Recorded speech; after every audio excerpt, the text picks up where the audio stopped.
Abra sua Bíblia comigo em Isaías capítulo 9. Obrigado.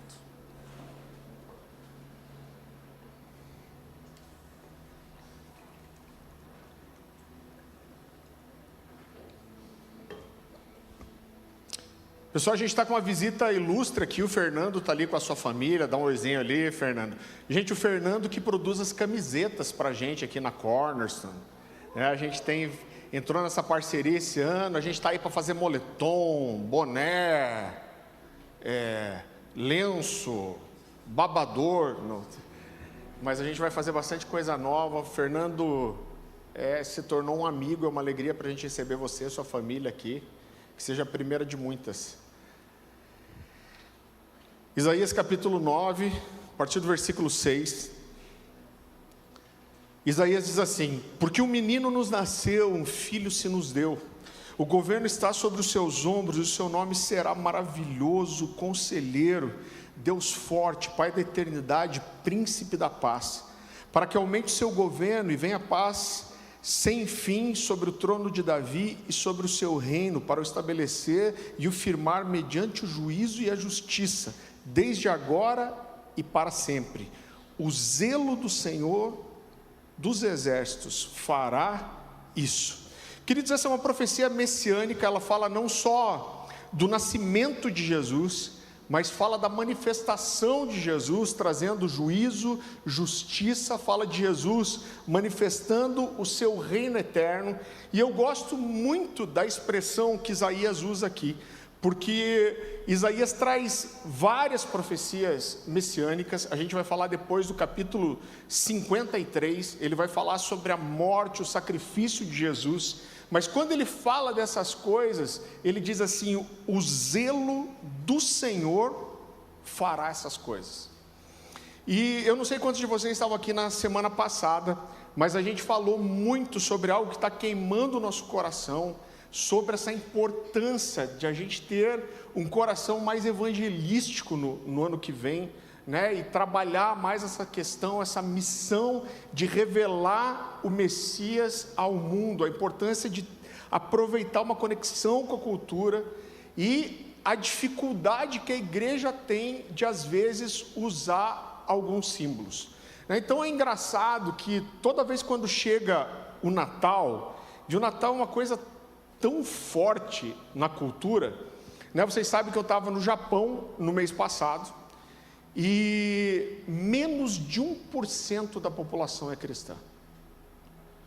Então é uma cultura muito diferente, Eu tinha uma ideia assim de que todo japonês era budista, era religioso.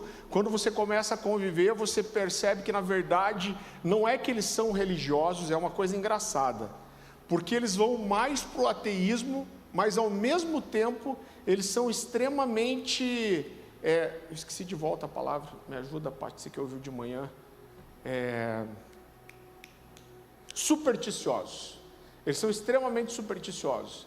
Então eles não acreditam em nada espiritual, por um lado, e por outro, quase toda loja tem aquele gatinho que fica com o bracinho. Parece um gatinho rapper, Então, Cami?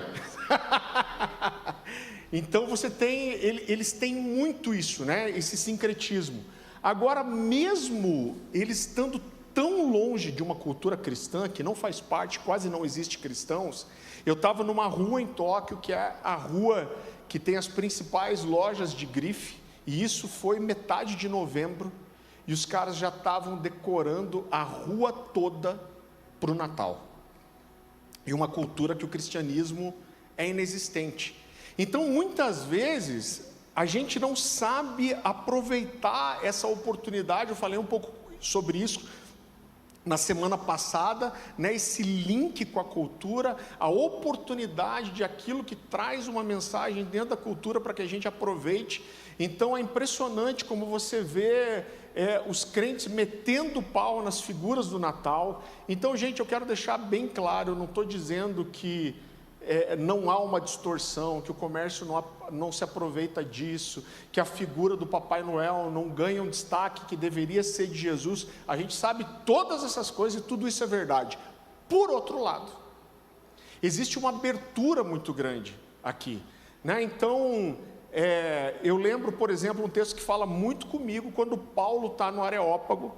Então ele está ali em Atenas, onde era o principal, dentro de todo o Império Romano, era o lugar principal de filosofia, né, e de cultura grega, dos deuses gregos.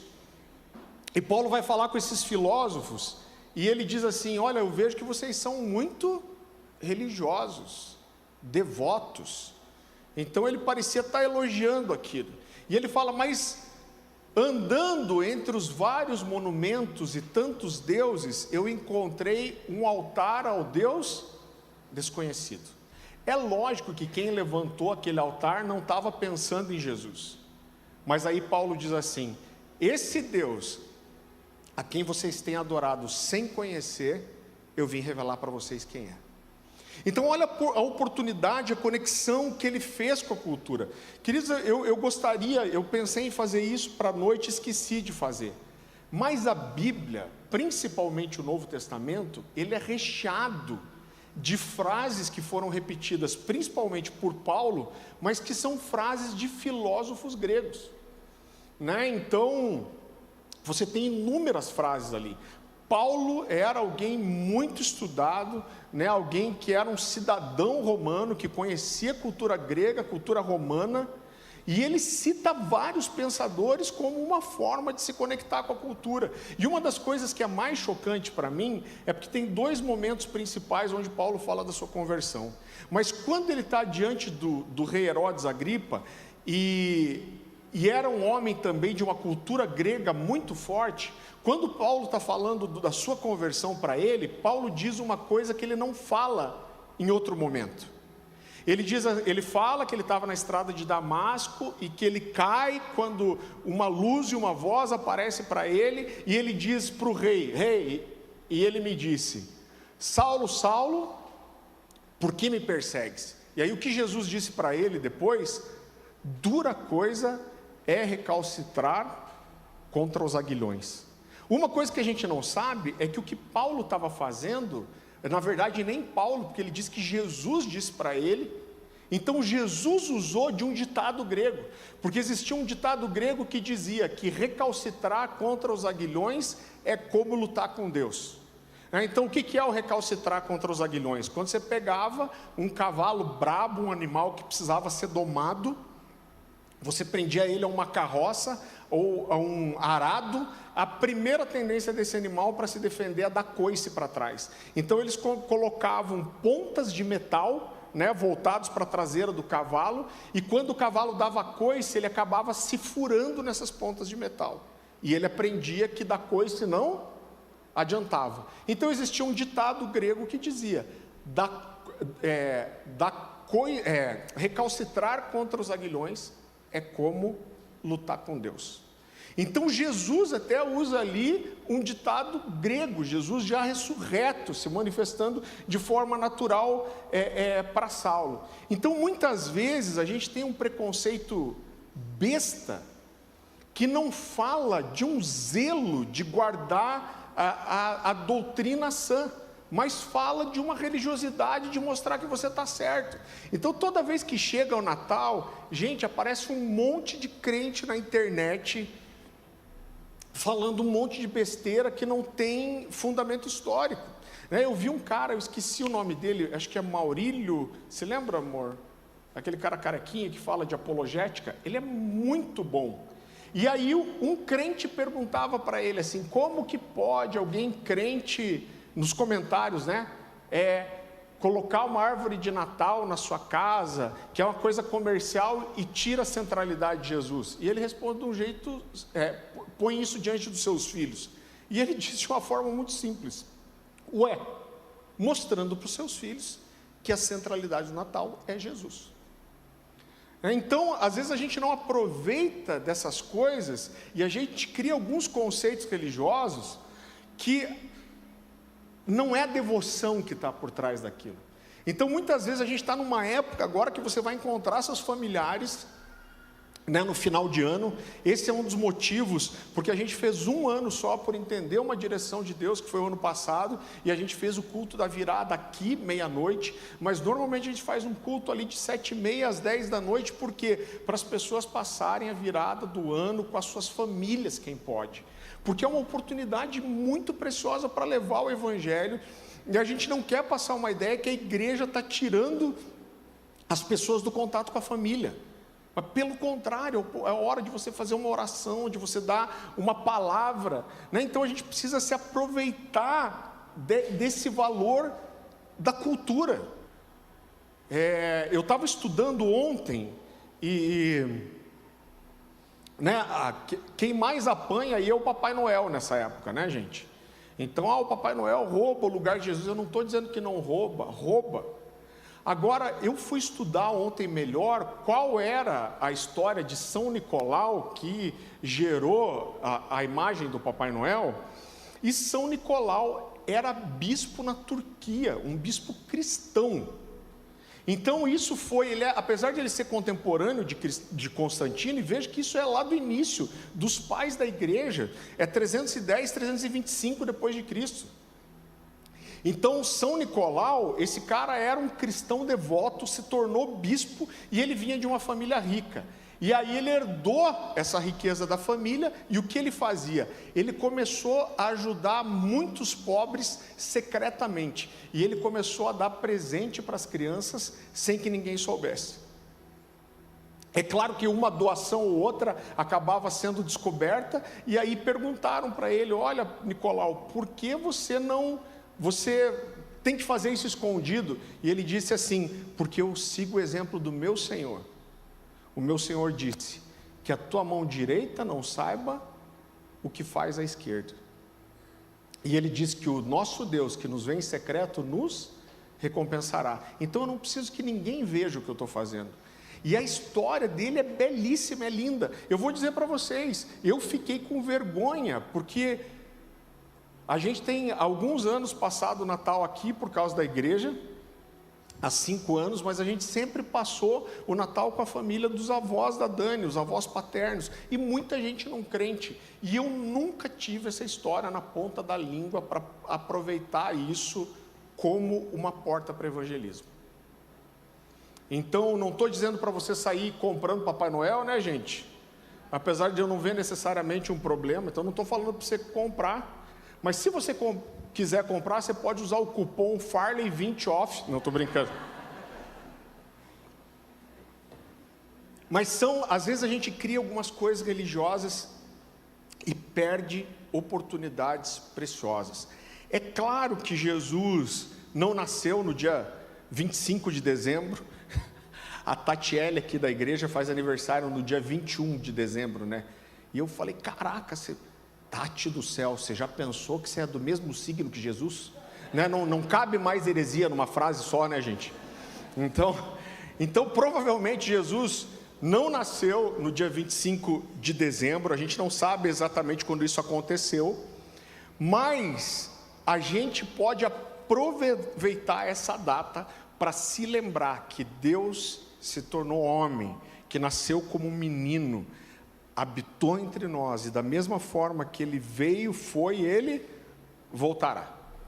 A Bíblia dá para a gente alguns indícios de quando Jesus nasceu, né? Então a Bíblia diz que Jesus nasceu durante o reinado do rei Herodes, e veja que incrível, que Herodes morreu mais ou menos 4 anos antes de Cristo.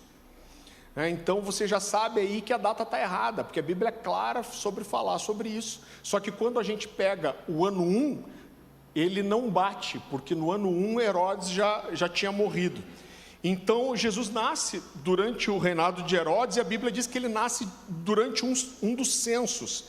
Então existe um documento histórico que diz para a gente que o censo romano era feito a cada 14 anos.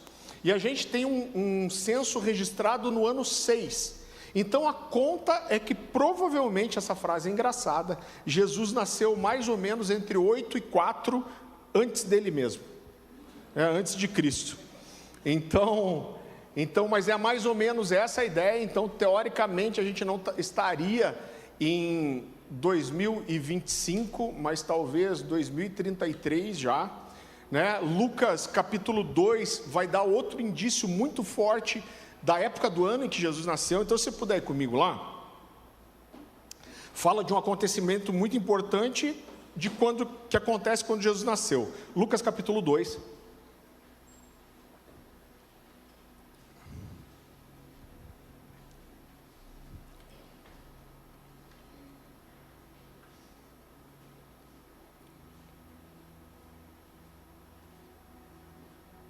Versículo 8, a palavra do Senhor diz assim: havia pastores que estavam nos campos próximos, e aí a Bíblia diz assim: e durante a noite tomavam conta dos seus rebanhos. Você já vai entender porque isso é importante. E aconteceu que um anjo do Senhor apareceu-lhes, e a glória do Senhor resplandeceu ao redor deles, e ficaram aterrorizados. Mas o anjo lhes disse: não tenham medo, estou lhes trazendo as boas novas de grande alegria, que são para todo o povo. Hoje, na cidade de Davi, lhes nasceu o Salvador, que é Cristo, o Senhor. Isso lhes servirá de sinal: encontrarão um bebê envolto em panos, deitado numa manjedoura. Queridos, ali o texto diz que os pastores cuidavam dos seus rebanhos à noite, e existe uma época do ano só que os pastores fazem isso, de virar à noite cuidando dos rebanhos, que é entre setembro e outubro. Então, é quase uma certeza que Jesus nasceu entre setembro e outubro. E João Batista nasceu então 6 meses antes, mais ou menos entre março e abril. Outra coisa que a Bíblia é muito clara é que o nascimento de Jesus, ele é muito conturbado. A Bíblia diz que Maria fica grávida, e é um consenso, porque é a idade que as meninas casavam. Maria devia ter provavelmente aqui cerca de 16 anos. Então ela foi desposada por José. O ser desposado era parecido como um noivado de hoje, mas era um compromisso ainda maior. Então, quando uma moça era desposada por um homem, ele saía por um tempo, normalmente um período perto de um ano, para edificar a sua casa, e depois ele voltava para buscar sua esposa. Mas ela tinha um compromisso de casamento já com ele. Então foi nesse período que Maria engravidou. E diante da lei de Moisés, quando José volta e ele encontra Maria grávida, o que ele deveria fazer era devolver ela para os seus pais, acusar ela de adultério, né, porque ela não poderia ter engravidado sendo desposado por outro homem, e Maria seria apedrejada. Mas a Bíblia fala que o anjo do Senhor aparece para José e fala para ele: olha, ela foi engravidada pelo Espírito Santo, porque o Messias vai nascer dela. Agora entenda, querido, que esse era um milagre que a gente não vê em nenhum lugar das Escrituras. Como a gente tem dificuldade até com manifestações do Espírito que a gente não conhece, agora imagina qual era o contexto aqui de uma moça, né, adolescente, desposada, ficar grávida do Espírito Santo. Foi a primeira e a única vez que isso aconteceu. Então a gente não sabe as consequências emocionais, sociais de tudo isso. E a Bíblia fala que José e Maria sobem para Belém, porque esse censo ia acontecer. Eles eram de Nazaré, e de Nazaré até Belém é mais ou menos 120, 140 quilômetros. Então era uma jornada longa, provavelmente no lombo de um jumento aqui. E quando eles chegam lá, Maria já está no final da gestação. Então, além de enfrentar essa jornada, eu não consigo ter ideia quando você demora para viajar de burrico, né? 120 quilômetros, sem estrada direito, 140 quilômetros, e quando eles chegam lá, a Bíblia fala que eles não encontram nenhuma hospedaria. Gente, vou falar a verdade, quando Deus gosta de bagunçar o coreto, Ele sabe zoar o plantão, né? Porque pensa no contexto mais difícil, Deus fala assim: é isso que vai acontecer. E a Bíblia fala que eles chegam e ela não encontra nenhuma hospedaria. Por quê? Porque o Império Romano obrigava todo mundo a subir para Jerusalém para fazer o censo.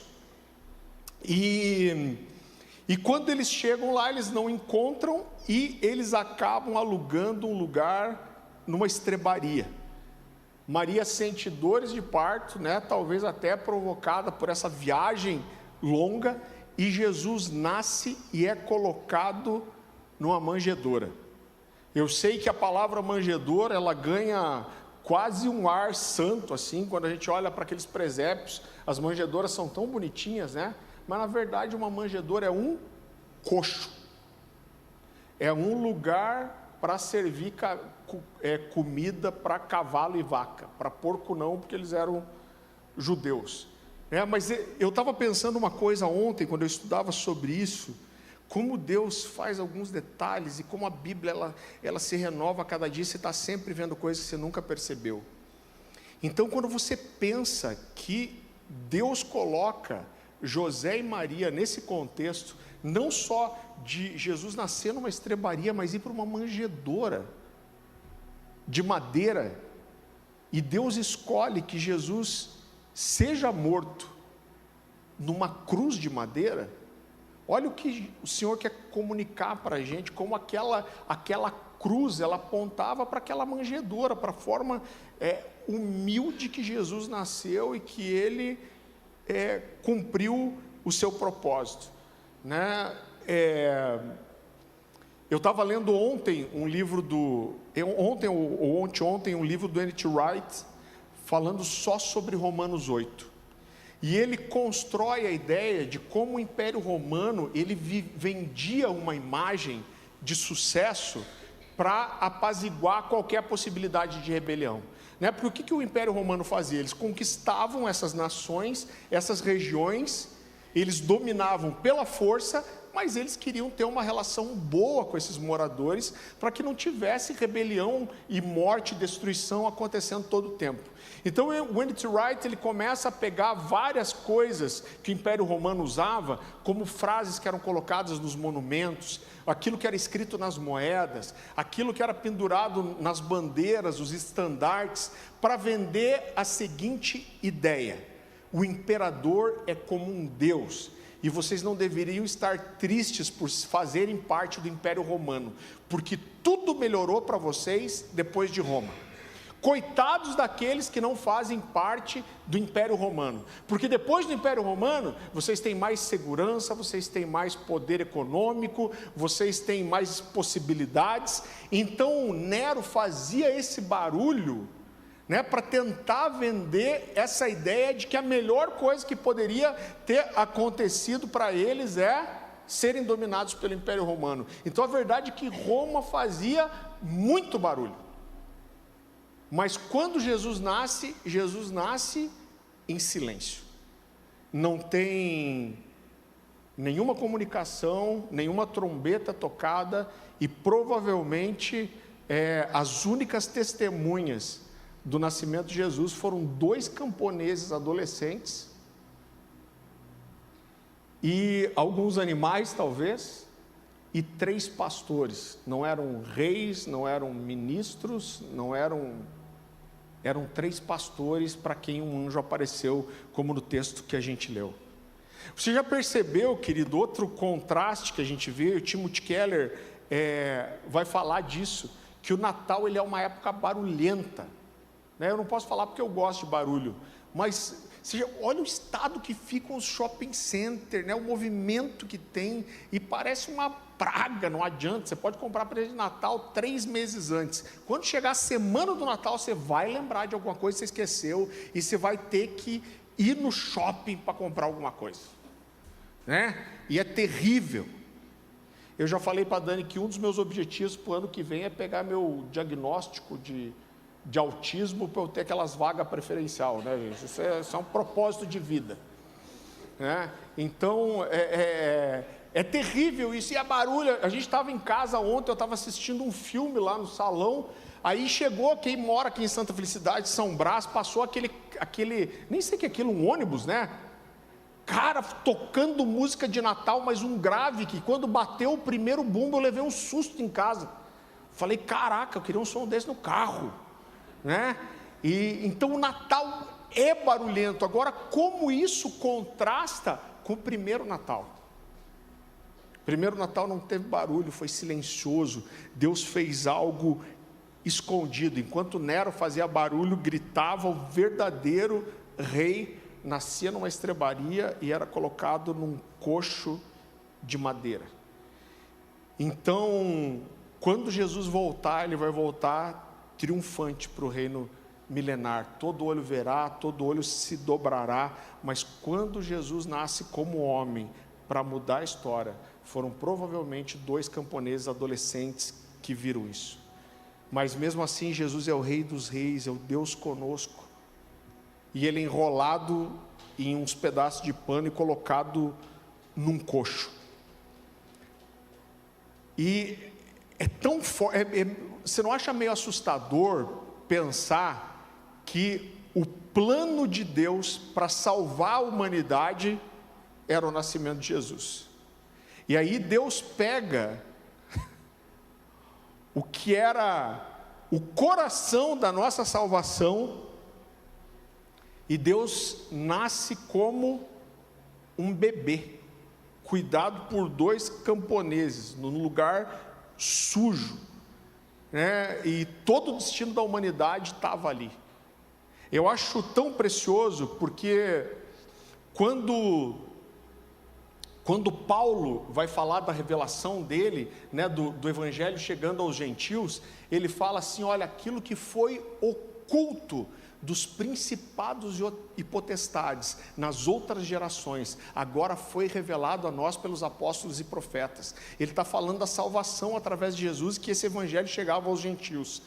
Pedro vai falar na primeira carta dele, ele vai dizer que eram coisas as quais os anjos anelavam perscrutar. Irmão, quando a gente junta esses textos, você consegue entender o que a Bíblia está falando para nós? O que a Bíblia está dizendo para nós é que tanto os anjos quanto os principados e potestades, eles sabiam que Deus tinha um plano para salvar a humanidade, e eles anelavam perscrutar. Essa palavra perscrutar, ela fala de se inclinar para observar com muito cuidado, para tentar entender alguma coisa. Então, o que esses 2 autores estão dizendo é que, mesmo vendo o mundo sobrenatural o tempo todo, mesmo os anjos estando diante do Senhor, mesmo os demônios tendo saído da presença do Senhor, mesmo assim, eles não conseguiram prever o que Deus faria para salvar eu e você.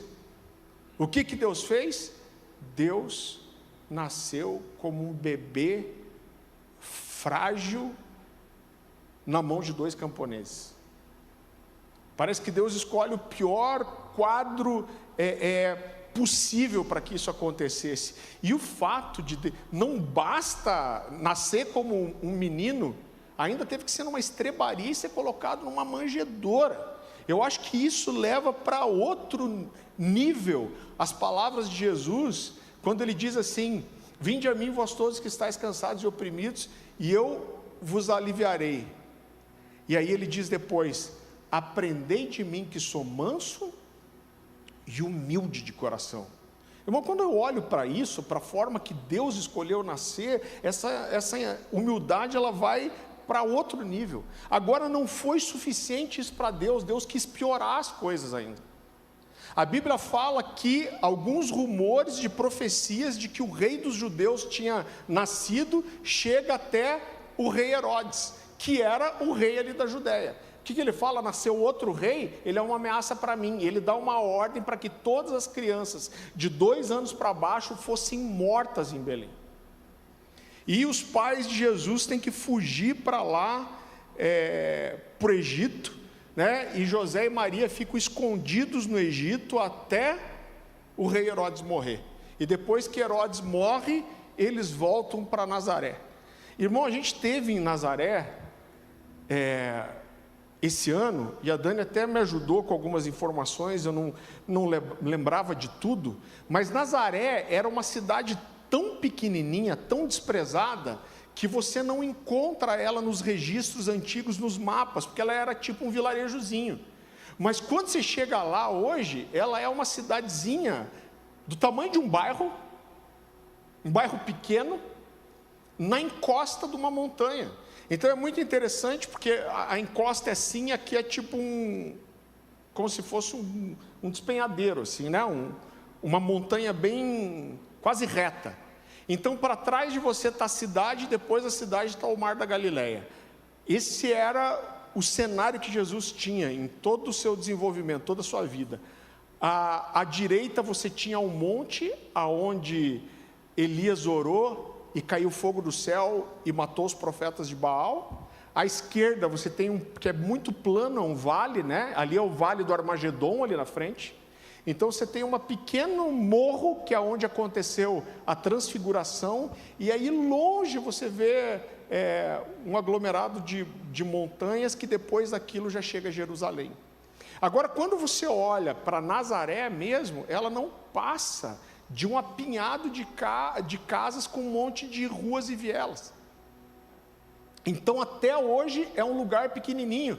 Por isso que Filipe vai dizer, esqueci até quem foi chamar Filipe, que ele fala, né, quando falam, olha, a gente encontrou o Messias, ele vem de Nazaré, a primeira coisa que ele fala é, pode vir alguma coisa boa de Nazaré, porque Nazaré era nada, era desprezado. O que o Messias, que a gente está esperando há milênios, vai vir de Nazaré, gente?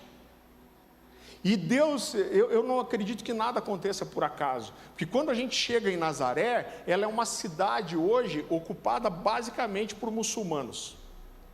E Deus piora a situação ainda, porque houveram vários casos de corrupção, né? Então, e problemas financeiros, inclusive foi em 2025 que o prefeito foi destituído, né? Então o prefeito foi destituído por corrupção. Uma comitiva, né, assumiu ali a prefeitura, e quando você tem algum problema lá, isso é histórico de anos, não foi só em 2025, uma das primeiras coisas que é abalada pelo sistema da prefeitura é o serviço de coleta de lixo.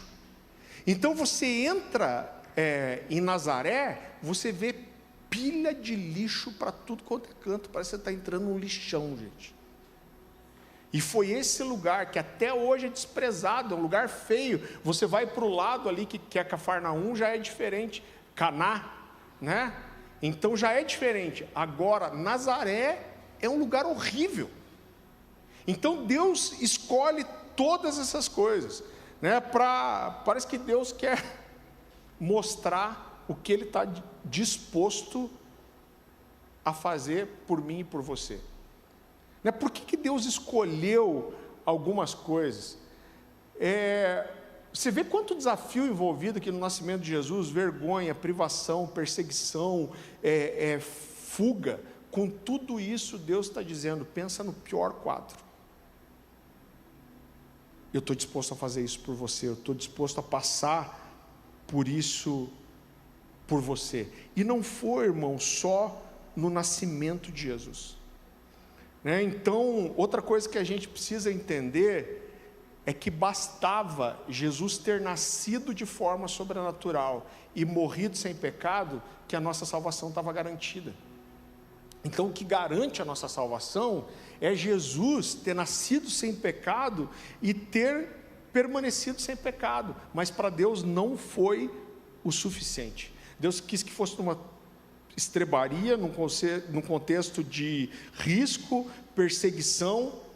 Bastava Jesus ter morrido pelos nossos pecados para a gente ser salvo, mas Deus preferiu que, além disso, Ele passasse por açoite, soco, coroa de espinho, pés e mãos perfurados, exposição pública, vergonha. Eu gosto muito de uma frase de Timothy Keller, ele diz assim, a manjedoura de Natal significa que não haverá lugar para você em muitas pousadas. Por quê? Porque a mensagem do Evangelho, ela é sempre uma contracultura, e ela é uma contracultura inclusive para mim e para você. Eu vou te dizer, eu sou crente desde que eu nasci praticamente, irmão, mas tem coisas que me chocam e são difíceis para mim no Evangelho até hoje. Você não precisa abrir 1 Coríntios 22, capítulo 1, 22 e 24. Paulo vai dizer com muita sabedoria, ele fala, olha, não importa para que lado for, sempre o evangelho vai ser um escândalo. Então ele diz assim, porque os judeus pedem sinais, os gregos buscam sabedoria. Ele está dizendo, não importa o lado, o evangelho vai chocar. Para quem busca sabedoria, vai ser loucura.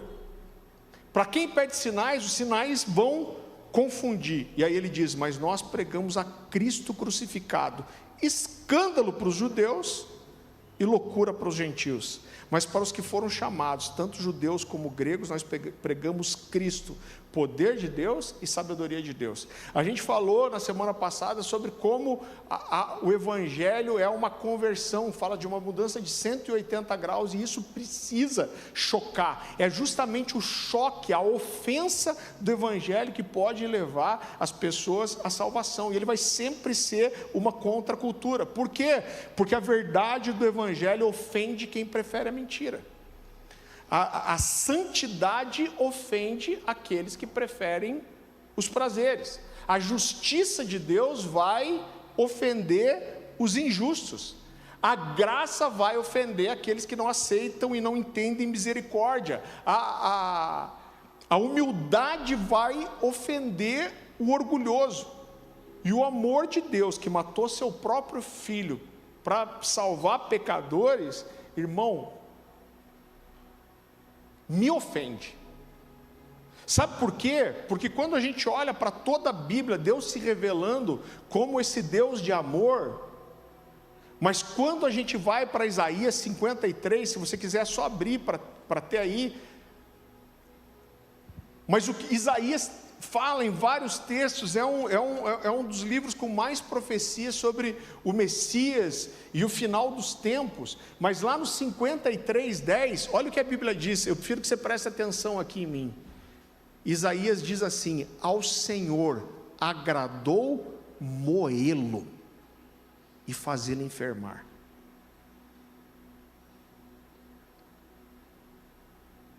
Ele não precisava ser moído para a gente ser salvo, mas a Bíblia diz, ao Senhor agradou moê-lo, fazendo enfermar, para que se ele se tornasse, ele vai dizer depois, a oferta perfeita pelos nossos pecados.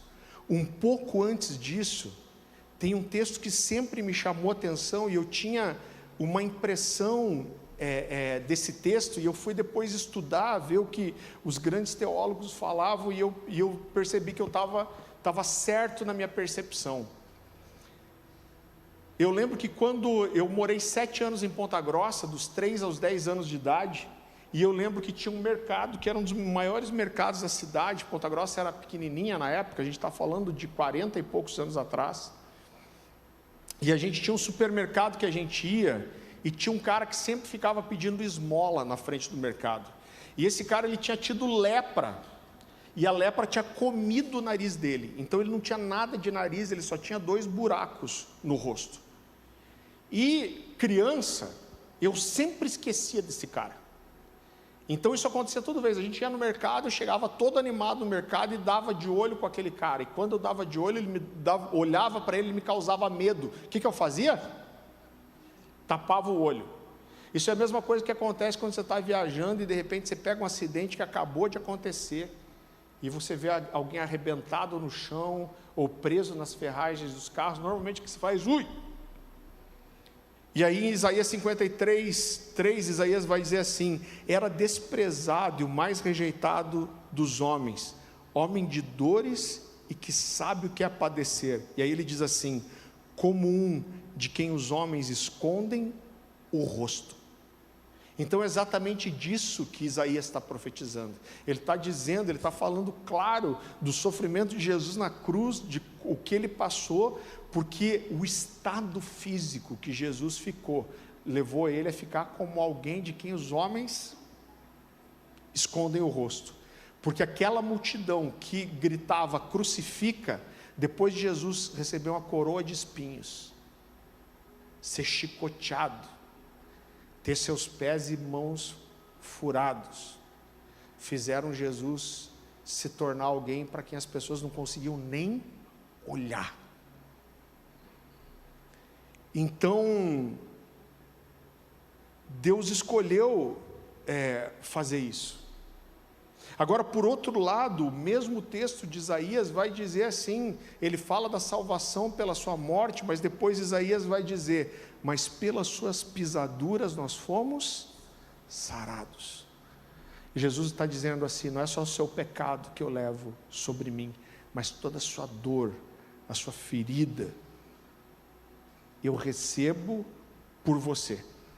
Uma das coisas mais interessantes que eu acho sobre a cruz, é que quando a gente começa a estudar um pouco de história, e eu vi isso quando eu fui nas catacumbas romanas, então, no ano 70, quando acontece uma grande perseguição dos cristãos, e muitos cristãos começam a ser mortos, os romanos criam um ódio dos judeus, e eles não querem que os judeus sejam enterrados nos seus cemitérios. Então, alguns judeus de posse se juntam e compram um terreno afastado e resolvem fazer um cemitério lá para enterrar os judeus que foram mortos na perseguição, muitos deles no Coliseu e nos Circos Máximos. Os Circos Máximos é um lugar, existe até hoje esse lugar lá, hoje só ruínas, mas é onde aconteciam aquelas corridas de biga, quem assistiu Espartacus, né? E esses cristãos eram mortos ali, atropelados por cavalos, por carroças, perfurados com lanças, espadas. E eles abriram esse cemitério, só que eles não aguentavam enterrar. E uma hora o terreno não foi suficiente. E eles tiveram que começar a escavar, e escavar, e escavar. Então você entra nessas catacumbas e você tem pilhas de jazigos, né? Acho que fala, é isso? É aquelas, como se fossem gavetas abertas, onde esses cristãos foram enterrados. Se eu não me engano, são cerca de 300 mil corpos, 100 deles de crianças, 100 mil deles de crianças. E quando você vai nesse lugar, você vê várias pinturas, porque ali só foram mortos judeus, na verdade não foram judeus, né? Foram cristãos em geral, muitos deles judeus. Agora existem vários símbolos ali do cristianismo. Então você vê figuras de Jonas e a baleia, de Jesus ressuscitando, de Abraão para sacrificar Isaac, mas você não vê uma cruz ali, em lugar nenhum. Por quê? Porque a cruz só começou a ser usada como símbolo de salvação e do cristianismo depois que o Império Romano parou de matar em cruz e passou uma geração inteira. Porque enquanto as gerações que tinham visto uma cruz de verdade estava viva, ninguém tinha coragem de usar a cruz como símbolo de uma coisa boa, porque era o símbolo de uma coisa terrível, era um instrumento de tortura e morte. Então, alguém já disse que a natureza, isso mostra para a gente que a natureza do pecado, ela é tão terrível, porque ela mostra o que foi necessário para corrigir o nosso pecado: a morte, o moer e matar o Filho de Deus. Você já percebeu que Deus poupou o filho de Abraão, quando Abraão pega o cutelo para matar Isaac, mas Isaac estava corporalmente, fisicamente íntegro, mas ele estava ali amarrado, pronto para ser partido ao meio, e Deus fala: para, Abraão, eu sei que você me obedece, eu sei que você me ama, mas Deus não poupou o filho dele. Ele poupou o filho de Abraão, mas não poupou o seu próprio filho. Então, a morte de Jesus, ela significa não só o nosso perdão, a nossa salvação, mas a nossa cura. E gente, eu vou dizer para você pode ler a Bíblia quantas vezes for, e a gente tem tanta coisa nas Escrituras que deixa a gente maravilhado. Então, eu fico maravilhado vendo a criação toda vez, eu fico maravilhado pensando em quem viu aquela cena do Mar Vermelho se abrindo, Eu fico maravilhado toda vez que eu vejo uma ilustração, uma imagem do tabernáculo no deserto e uma coluna de fogo à noite em cima do tabernáculo, iluminando, trazendo calor, a coluna de fumaça durante o dia fazendo sombra. A gente fica maravilhado com a ideia da ressurreição dos mortos, da eternidade, do o que é o eterno, algo que não acaba nunca. A gente fica maravilhado com as visões sobre o trono de Deus, de onde saem raios, trovões, arco-íris, com os querubins, com 6 asas. Mas a gente pode olhar para todas essas coisas. Eu acho que não existe nada tão maravilhoso quanto Deus esvaziando-se da sua divindade, se tornando um bebê. Você consegue imaginar uma coisa mais frágil, indefesa, desprovida de habilidade, de força, e o que me deixa mais chocado, de autoconsciência? Deus estava ali como um bebê, sem a autoconsciência de quem Ele era, e foi nessa situação que Deus se colocou. E é claro que ele não tinha autoconsciência. A Bíblia vai dizer que Jesus aprendeu a obediência por meio daquilo que sofreu, se tornando o autor da salvação. Jesus foi ter uma revelação progressiva de quem ele era, de quem Deus era. E se não bastasse isso, nascendo numa manjedoura, não com pais ricos, na segurança de um castelo. Então a verdade do Evangelho, ela é chocante, ela incomoda, ela choca a gente. Então, como eu falei para vocês, irmão, eu vou te dizer, eu fiquei envergonhado de ler a história do Papai Noel e falar, cara, eu tenho uma vida na igreja, eu nunca me dei ao luxo de aproveitar isso como um link para apresentar o Evangelho. Então eu acho que muitas vezes, a gente nessas reuniões familiares, e parente é aquilo, irmão? A gente ama e odeia, Então, essa relação de conflito, às vezes, e de amor, e essa coisa familiar é uma coisa complexa. E eu vejo que muitas vezes a gente está mais interessado em provar que a gente está certo, com um orgulho evangélico, do que com o coração de Jesus para olhar para as pessoas.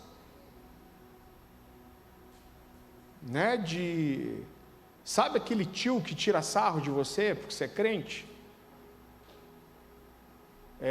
Que faz piada com você, A Dani tem um tio assim que adora mandar piada de crente, Eu lembro que uma vez ele sentou comigo, e ele faz muitos anos isso, e foi uma virada de chave, porque esse tio dela é muito inteligente, professor de universidade, e aí estava tendo um conflito em Jerusalém, e aí ele falou, você é evangélico, Me explica aqui como que pode você querer falar de amor e de Jesus, e você defender esse povo que invadiu a terra dos muçulmanos. Eu falei, opa, peraí, você está começando a história no meio do caminho, vamos voltar essa história lá para trás, para a gente entender de quem era essa terra. E a partir daquele momento ele nunca mais me zoou, eu não fui ofensivo com ele, mas eu usei uma coisa que ele estava usando para querer ofender, para achar um acesso ao coração dele. E várias vezes ele falou assim, eu vi esse pastor falar isso, o que vocês acham? Então muitas vezes a gente está mais interessado em mostrar que está certo, em ter uma coisa religiosa, que você é chato, que vai falar contra a árvore de Natal, contra não sei o quê, enquanto você deveria celebrar essas coisas e aproveitar a oportunidade de uma data que o mundo, mesmo que o Papai Noel venha na frente, o comércio venha na frente, a árvore de Natal venha na frente, mas é uma época em que o mundo está olhando para a possibilidade de Deus ter nascido como homem. Então, a minha oração, queridos, eu quero ser breve hoje mesmo, é que o Senhor constranja o nosso coração, para que a gente tenha... Eu lembro do Gregório McNutt, ele era muito engraçado, não sei quem de vocês teve a oportunidade de conhecer, mas eu lembro uma frase que ele falou uma vez, eu nunca mais esqueci. Ele falou assim: olha, essa história de não ter sentimentos, cara, é papo furado. E aí ele diz assim: eu não sei porque Deus me criou com tanto feeling, cara. E ele falava assim: eu quero sentir as emoções de Deus, eu quero olhar para as prostitutas e chorar, cara, eu quero olhar para os pecadores e chorar o coração de Deus. Então a minha oração é para que não só esse final de ano, mas esse ano a gente possa orar pelo coração de Deus pelas pessoas, porque principalmente quando a gente fala de família, às vezes tem uma carga de emoção, de coisa errada. Deixa eu te contar a história desse tio aqui. Eu lembro de uma história que um pastor amigo meu contava, que diz que um cara morreu, o tio dele, e chamaram esse cara que era um pastor, a família, pouca gente convertida na família, e chamaram ele para dar uma palavra no velório.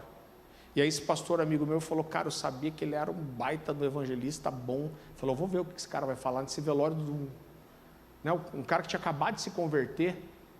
E aí ele diz que esse cara começou dizendo assim: ô gente, eu sei que está todo mundo aqui quebrantado com a morte do tio, porque a gente não vai mais ver pela perda. Ele falou: mas gente, vamos falar a verdade, o tio não valia nada, né? O tio era um baita de um sem vergonha, né, gente? Aí já o pessoal, alguns já riram. Ele falou assim: mas nos últimos anos, o tio transformou a vida dele de repente. Então, sabe, essas oportunidades, é o que Paulo fez no Areópago. Em vez de a gente ficar brigando com a cultura, tem gente que não consegue ir num lugar porque não vou com a minha família. Eu já vi história assim: não vou com a minha família porque eles têm um monte de Papai Noel pela casa.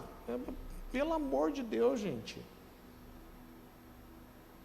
Então a minha oração é: Senhor, me dá o teu coração pelas pessoas, que eu possa sentir os seus sentimentos, as suas emoções pelas pessoas, e eu possa ter a sabedoria de usar essa cultura, algo que fala a todos de forma comum, para mostrar onde a gente tem uma comunicação, como Timothy Keller fala, eu falei disso semana passada, aonde a gente consegue conectar com a cultura, porque falam de valores parecidos, e aonde a gente consegue mostrar que a gente é totalmente contrário a ela. Então, às vezes, em vez da gente chegar e ficar falando: Papai Noel, isso é transformar, é tirar Jesus do centro. Não que não seja. Isso aí é tirar, vocês estão tirando Jesus do centro. Natal não fala de Papai Noel, nada, isso aí é só fruto do comércio, do capitalismo. É uma mentira? Não é. Mas em vez disso, eu posso falar: você veja, o Papai Noel virou um símbolo de todo o comércio envolvido com o Natal. Mas você sabe a história do Papai Noel? Você sabe que ele era um cristão, um cara apaixonado por Deus, rico, que deixou a riqueza da sua família para levar o Evangelho, que supervisionava várias igrejas, e quando ele herdou essa herança, ele não quis o dinheiro, e tão contrário ao capitalismo, ele dava presente escondido para crianças carentes. Sabe por quê? Porque Jesus disse: o que faz a sua mão direita não saiba a esquerda. Poxa, gente,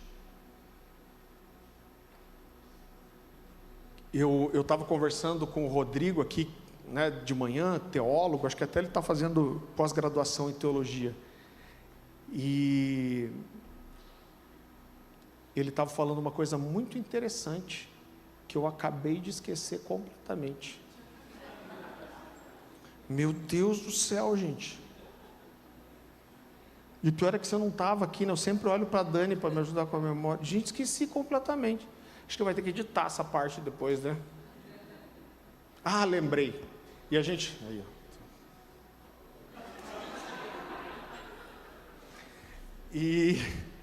E aí a gente estava falando sobre essa coisa, como a gente perde a conexão com a cultura. E John Stott fala uma coisa muito interessante. Ele fala, olha, a gente tem 2 ambientes dentro do cristianismo hoje. Então ele compara da seguinte forma. Ele fala assim, ó, imagina um vale no meio de 2 montanhas.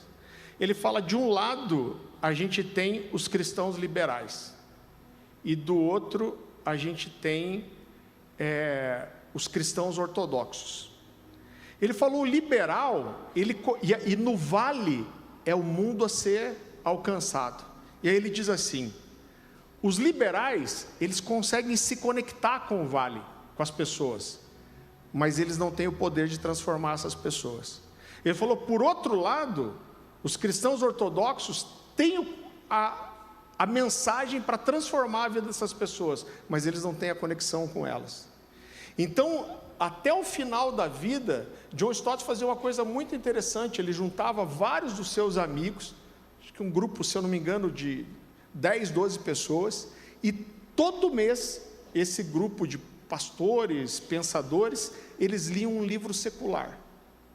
Então eles liam um livro secular, e no final do mês eles se juntavam e gastavam um dia para discutir sobre aquele livro. E ele fala, sabe por quê? Porque se eu não souber o que o mundo está pensando, eu não consigo tocar ele. Então, ao mesmo tempo que eu preciso me separar do mundo e me santificar, eu preciso entender que eu tenho uma missão lá, e eu preciso no mínimo saber como essas pessoas pensam, para que eu consiga alcançá-las. Então, eu acho que a gente tem que repensar algumas coisas, andar mais leve. Porque muitas vezes aquilo que a gente acha que é santidade é só chatice religiosa. E aproveitar esses momentos para apresentar o Jesus do Natal. Amém, gente? Você recebe essa palavra? Está tão sério. Deixa eu ver que hora que eu estou terminando o culto. É um recorde. Abaixe sua cabeça, feche seus olhos.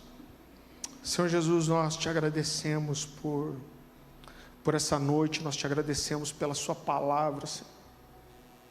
Eu te peço que o Senhor nos ajude, eu te peço que o Senhor nos dê os seus sentimentos pelos perdidos, Pai. Eu te peço que o Senhor nos dê os seus sentimentos por aquele tio que quer nos provocar. Eu quero que o Senhor nos dê os teus sentimentos por aquele parente que talvez roubou a nossa família em algum momento, se aproveitou. Que a gente possa olhar essas pessoas com os teus olhos, Senhor. Eu te peço que o Senhor vire essa chave, Pai, faça essa metanoia em nós, para que nós, como Paulo fez ali no Areópago, que nós possamos aprender, Senhor, a usar essas oportunidades para apresentar o Evangelho de forma simples e sem peso, Senhor.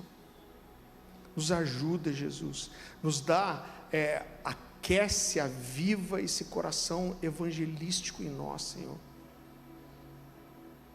Eu estou aqui clamando ao Senhor, eu conheço a verdade, e eu tenho a incapacidade de me transformar a mim mesmo, Senhor. Mas eu te peço a tua graça que o Senhor nos dê. Eu te peço que 2026 seja um ano que a gente possa batizar muitas pessoas, alcançar muitas famílias, Senhor.